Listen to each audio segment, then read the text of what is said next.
Hi everyone, welcome back. I hope you're having a lovely day. Today I'm going to show you 5 embroidery stitches that you can use to create beautiful heart designs.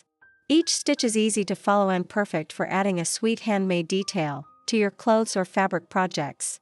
Some of them are delicate and decorative, while others are great for covering small imperfections in a creative way. So I hope you enjoy this video. And if you like this kind of slow, relaxing hand sewing, don't forget to like, share, and subscribe. Thank you so much for being here and for your kind support.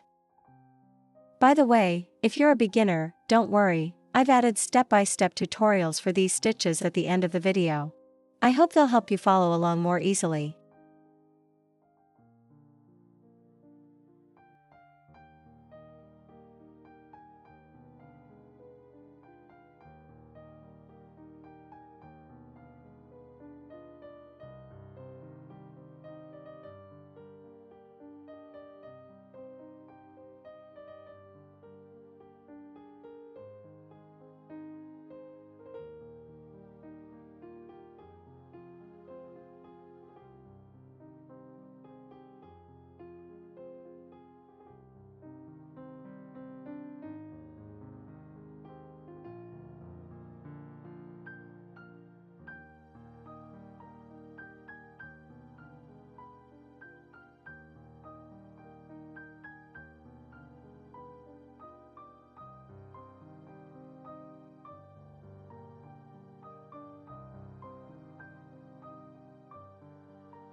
And those are 5 embroidery stitches for creating beautiful heart designs. Which one do you like the most? I'd really love to hear your thoughts, so feel free to share them in the comments. If you enjoy calm, simple hand stitching like this, I hope this video gave you a little inspiration. Thank you so much for watching. I'll see you in the next one.